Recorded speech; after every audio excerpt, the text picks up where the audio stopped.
ترقی اور خوشیوں کے تمام راستے کو بند کر دینا۔ تیسری چیز، کسی مخصوص چیز پر بندش، یعنی کہ شادی کو رکوا دینا یا کاروبار کو ٹھپ کروا دینا۔ اب آتے ہیں اس کی علامات کی طرف، اور یہ حصہ بہت توجہ سے سننے والا ہے۔ پہلے حصے میں بات کرتے ہیں، اور وہ ہے کاروبار میں اس کی کیا کیا علامات ہو سکتی ہیں۔ اس کی پہلی علامت یہ ہے، بغیر کسی ظاہری وجہ کے اچانک نقصان شروع ہو جائے۔ مارکیٹ ٹھیک ہو، محنت بھی پوری ہو، لیکن نتیجہ صفر۔ کاروبار میں اس کی دوسری علامت، گاہک اچانک آنا بند ہو جائیں۔ وہ گاہک جو سالوں سے آتے تھے اچانک ہی غائب ہو جائیں۔ کاروبار میں اس کی تیسری علامت، معاہدے آخری وقت پر آ کر ٹوٹ جائیں۔ سب کچھ طے ہو جائے، دستخط ہونے والے ہوں اور کوئی نہ کوئی رکاوٹ آ جائے۔ اب ہم آتے ہیں اس جادو میں کہ شادی میں اس کی کون کون سی علامات ہو سکتی ہیں، یعنی کہ شادی میں رکاوٹ کی کون کون سی علامات ہو سکتی ہیں۔ رشتے آتے آتے بند ہو جاتے ہیں، یعنی کہ لڑکی یا لڑکا پسند آ جائے، گھر والے راضی ہوں، پھر اچانک بات ٹوٹ جائے۔ اس کے علاوہ سالوں شادی نہ ہو، عمر گزرتی جائے، سب کچھ ٹھیک ہو لیکن رشتہ نہ آتا ہو۔ اس کی ایک اور علامت، خود بھی کوئی وجہ سمجھ نہ آئے، نہ صحت کا مسئلہ نہ مالی پریشانی، بس ہر رشتہ ٹوٹ جاتا ہے۔ اس جادو کی ذاتی زندگی میں کیا کیا علامات ہو سکتی ہیں، یعنی کہ پڑھائی میں دشواری، محنت پوری ہو لیکن یادداشت کام نہ کرے، اور اگر کام کرے بھی تو امتحان کے وقت میں سب کچھ بھول جائے، کوئی کام بھی مکمل نہ ہو، ہر کام شروع ہو اور ادھورا رہ جائے، اور ہر منصوبہ ناکام ہو جائے۔ اس کے علاوہ مسلسل تھکاوٹ اور سستی، یعنی کہ کچھ بھی کرنے کو دل نہ چاہے، ہمت جواب دے جائے۔ ناظرین کرام، اس جادو کی چند نمایاں علامات بھی ہیں۔ اگر یہ علامات آپ میں جمع ہو جائیں تو ہوشیار ہو جائیں۔ اس کی پہلی علامت، نیند کی خرابی، یعنی کہ بار بار ڈراؤنے خواب آئیں، رات کو اچانک گھبراہٹ شروع ہو جائے، یا شدید بے خوابی اور نیند آنکھوں سے غائب ہو جاتی ہے۔ دوسری علامت، بغیر کسی وجہ کے جسمانی درد، جسمانی بیماریاں یا درد اچانک ظاہر ہوتے ہیں اور بغیر کسی طبی وجہ کے غائب بھی ہو جاتے ہیں۔ اس کی تیسری علامت، زندگی سے بے ازاری، شدید دل کی گھٹن، موت کی تمنا یا تنہائی اختیار کرنے کا رجحان۔ خاص طور پر عصر کے بعد سے لے کر آدھی رات تک سینے میں شدید گھٹن محسوس ہوتی ہے۔ اس کی چوتھی علامت، کام میں بھاری پن، جب بھی غیر نفع بخش کام کا ارادہ کرے، جسم پر بھاری پن ہو، سر درد ہو، نیند کا غلبہ طاری ہو جاتا ہے اور ہر کام ادھورا رہ جاتا ہے۔ اس کی پانچویں علامت، رشتوں میں رکاوٹ، شادی کے لیے رشتہ آتا ہے، پہلے تو سب کچھ ٹھیک لگتا ہے مگر پھر اچانک سب کچھ بدل جاتا ہے اور رشتہ ٹوٹ جاتا ہے۔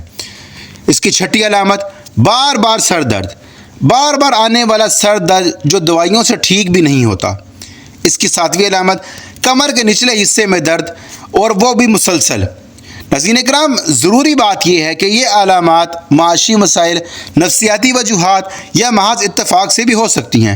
فوری طور پر سحر کا الزام لگانے کے بجائے پہلے اس کے دنیاوی اسباب کو بھی دیکھ لیں۔ اب ہم اس سوال کی طرف آتے ہیں کہ یہ جادو کون کرواتا ہے؟ دوستو، سچ کڑوا ہے لیکن بتانا ضروری ہے۔ اکثر یہ کام قریبی لوگ ہی کرواتے ہیں، وہ رشتہ دار جو آپ کی ترقی، خوشی یا شادی برداشت نہ کر سکیں، وہ کاروباری حریف جو آپ کو میدان سے ہٹانا چاہتا ہو، وہ پرانا دشمن جس کے دل میں آپ کے خلاف بغض ہو، اور بعض اوقات وہ لوگ جو ظاہر میں سب سے زیادہ آپ کے ہمدرد نظر آتے ہیں۔ اس لیے دوستو، اپنی خوشیاں، منصوبے اور کامیابیاں ہر کسی کو نہ بتایا کریں۔ اب ہم اس طرف آتے ہیں کہ یہ جادو کیا کیسے جاتا ہے۔ ناظرین کرام، یہ جادو کا طریقہ کار یہ ہے کہ کوئی حسد کرنے والا یا بدخواہ شخص کسی جادوگر کے پاس جاتا ہے اور اس کو کہتا ہے کہ فلاں شخص کی شادی، اس کی نوکری اور کاروبار کو روک لو۔ جادوگر متاثرہ شخص، یعنی کہ شخص کا نام اور ماں کا نام اور اس کا کوئی اثر، جیسے کہ بال، کپڑے کا ٹکڑا یا تعویذ، اس سے منگواتا ہے اور پھر اس پر طلسمات پڑھ کر ایک جادو کو اس پر مسلط کر دیتا ہے، اور جن یہ سب کچھ کام کرتا ہے۔ اب یہ جن 4 خاص موقعوں پر اس شخص میں داخل ہوتا ہے۔ نمبر 1، شدید خوف کے وقت۔ نمبر 2، شدید غصے کے وقت۔ نمبر 3، غفلت کی حالت میں۔ نمبر 4، خواہشات میں ڈوبے ہوئے شخص پر۔ پھر یہ جن یا تو خود اس شخص کو ہر وقت رشتے یا موقع سے دور رکھتا ہے یا دوسرے لوگوں کو وہاں میں ڈال دیتا ہے کہ یہ شخص برا ہے یا بہت ہی بدصورت ہے۔ ناظرین کرام، اب ہم اس کے علاج اور بچاؤ کی طرف آتے ہیں۔ اگر تو یہ علامات آپ میں ہیں یا آپ کے کسی عزیز و اقارب میں ہیں تو گھبرائیں نہیں، اللہ کا فضل بہت بڑا ہے۔ پہلا عمل جو اس میں ہم نے کرنا ہے وہ سورۃ الفلق کی خاص اہمیت ہے۔ اللہ رب العزت نے اس صورت میں خاص طور پر گرہوں میں پھونکے مارنے والیوں کے شر سے پناہ مانگنے کو کہا ہے، اور علماء کرام نے لکھا ہے کہ یہ آیت سحر تعطیل کے خلاف خاص طور پر مؤثر ہے۔ صبح شام 3 بار اس کی ضرور تلاوت کیا کریں۔ دوسرا عمل کثرت استغفار۔ نبی کریم صلی اللہ علیہ وآلہ وسلم نے فرمایا کہ جو شخص استغفار کو لازم پکڑے، اللہ اس کے لیے ہر تنگی سے رستہ نکال دیتا ہے اور ہر طرف سے رزق دیتا ہے۔ کم سے کم 100 مرتبہ استغفار ضرور پڑھا کریں۔ تیسرا عمل صدقہ۔ ناظرین کرام، صدقہ بلاؤں کو ٹالتا ہے۔ یہ حدیث کا بھی مضمون ہے کہ مستقل صدقہ کریں، چاہے تھوڑا ہی کیوں نہ کریں۔ چوتھا عمل ہر نماز کے بعد آیت الکرسی، یہ سب سے بڑا حصار ہے۔ پانچواں عمل سورۃ البقرہ کی تلاوت۔ گھر میں روزانہ سورۃ البقرہ کی تلاوت کو شیطانی اثرات سے بچانے کے لیے ضرور لگایا کریں۔ چھٹا عمل سکھ عالم سے رقیہ، سکھ عالم سے علاج۔ اگر تو معاملہ بہت زیادہ سنگین ہو تو کسی قابل اعتماد عالم دین کی رہنمائی ضرور لیں۔ ناظرین کرام، سحر تعطیل ایک تلخ حقیقت ہے جو بہت سے لوگوں کی زندگیوں کو معطل کر دیتی ہے، زندگیوں کو تباہ کر دیتی ہے، مگر یاد رکھیں کہ اللہ کی رحمت ہر جادو سے بڑی ہے۔ تو آج کی ویڈیو میں ہم نے یہ سمجھا کہ سحر تعطیل کیا ہے، اس کی علامات کیا ہیں اور اس سے نجات کیسے ممکن ہے۔ آخر میں ایک بات کہ اللہ پر بھروسہ رکھیں۔ کوئی بھی بندش، کوئی بھی رکاوٹ اللہ کے حکم کے بغیر آپ کا کچھ بھی نہیں بگاڑ سکتی۔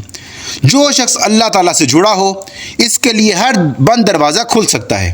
اب آپ ہمیں کمنٹ میں بتائیں کہ آپ کی زندگی میں کوئی ایسا دور آیا جب ہر طرف سے دروازے بند ہونے لگیں اور پھر اللہ تعالیٰ نے آپ کے لیے اس کا رستہ بھی نکال دیا۔ اپنا تجربہ ضرور شیئر کریں، کیونکہ آپ کا تجربہ کسی اور کے لیے امید بن سکتا ہے۔ ویڈیو مفید لگی ہو تو لائک ضرور کریں اور اپنے احباب سے بھی شیئر کریں۔ ابھی چینل کو سبسکرائب کریں، کیونکہ اگلی ویڈیو میں ہم بات کریں گے سحر مرض یعنی کہ بیماری لگانے والے جادو کے بارے میں۔ کیا یہ واقعی ایسا ہوتا ہے؟ اس کی علامات کیا کیا ہیں اور اس سے بچاؤ کیسے کر سکتے ہیں؟ تو جزاکم اللہ خیر، اللہ حافظ۔